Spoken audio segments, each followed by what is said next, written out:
Yan, sabawan na natin yung kanilang sinigang. Kaya tayo. Ano Kasi- naman naamoy mo? Hindi, may naamoy ako, boss. Maasim-masim. Hindi naman siguro ako yan, boss. Ay, hindi. Yung dating nakilala sa kare-kare at tinugaan sa binyan na pilit ginagaya dahil ang kare-kare ni Balat ay talaga namang pinipilahan at binabalik-balikan. Na ngayon nga ay meron na namang bagong ino-offer na di pa nalabas ay pinipilahan na. At yan nga ang mga simasim na sinigang na baka ni Boss B na may malambot na karne ng baka, mga gulay at sulit ang asim na sabaw. Bossing, magandang gabi. Boss! Andito ka na naman sa akin. Ano Kasi- naman naamoy mo? Hindi, may naamoy ako, boss. Maasim-masim. Hindi naman siguro ako yan, boss. Ay, hindi, boss. Nung napanood ko, boss, talaga naglaway ako, tas nangangasim ako, kaya naman dinayo ko talaga agad. Ngayon, ako naman ang magtatanong, Ayun, kanino mo naamoy? Siyempre, saan pa ba ako pumunta ngayon, bossing? Yes, boss. Ayun. Lagi na, alam mo naman dito sa kare-kare ni Balat, boss, lagi tayo may bago. Yun. Kaya ano ba yung bago natin yan, bossing? Ito yung bago ko, boss. Yun, no? Sinigang na baka, boss. Ito ngayon yung laman yan, boss. Yun. Yan talaga yung paborito kong sinigang, kaya naman talagang dinayo Okay, ko. boss. Kakala na kita, boss. Marami Walang vlogger naman, dito, no? boss, ha? 180 may kanin na yan, bossing? Yes, boss. May kasamang dalawang race to, boss. Ngayon, Ngayon, boss, ito, kasya to sa 2 hanggang 3 tao. Ganun pa rin dito, boss. Pag hindi pa rin masarap, wala pa rin bayad to. pag hindi maasim, bossing, Paasimin natin, boss. Pero, boss, to, legit to. Pag hindi masarap, walang bayad dyan. Pana- Ito walang matatagpuan yan, boss, oh. siyempre, kare-kare ni ni Balat. boss. Pinaka-solid na pagkain dito sa Binyan, boss. Bossing, matanong ko lang, no?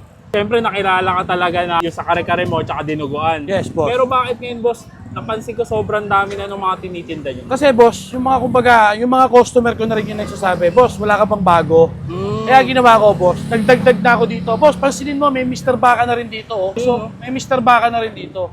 So, parang ang boss mo, yung mga customer. Yes, kung boss. ano yung request Kung ano yung nila. request ng customer, yun yung lulutuin natin. Ay, Boss, boss. meron pa isa, ha? Meron pa? Yung roasted chicken ko. Oh, grabe. Meron Meron na rin, naman. boss. Magkakaroon na rin tayo. Okay. Panalods. Siyempre, dito lang yan sa kare-kare ni Balat. Ayan. Tara, dayuin nyo ako rito. Sige, bossing, tikman ko muna to, ha? Okay, boss. Timusa mo. Pag di masarap, balik mo sa akin. Sige, boss. Box, ayan. Tikman na natin itong bagong ino-offer ni Boss B. From Imus na amoy ko. At napadayo ko dito. Ito yung sinigang na baka. Good for 2 person na to. May kasama ng 2 rice for only 180 pesos. Grabe. Tikman natin. Higop muna tayong sabaw.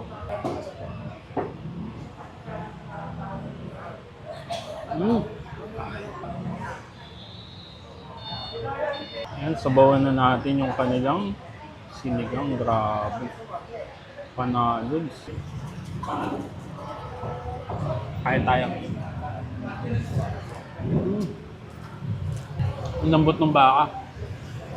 Sa ang ganda ng parte ng karne na medyo magatil-gatil na may taba-taba. Kaya yung sabaw niya medyo malapot-lapot. Siyempre, kung sa lasa, tatanungin yung pa ba ako? Siyempre, maasim. Sarap talaga pag sinigang na baka. Iba yung lasa. Kuha tayong gulay.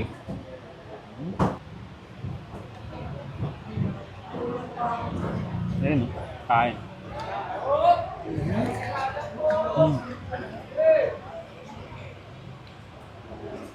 Panalos tong sinigang may balat. Sarap. So ayan mga box, kung gusto niyo masubukan itong bagong no-offer ni Boss B, yan, dayuin nyo na yung kare-kare ni Balat dito lang sa F. Manabat Street, Barangay San Antonio, Binyan, Laguna. Paano? Ubusin ko muna to.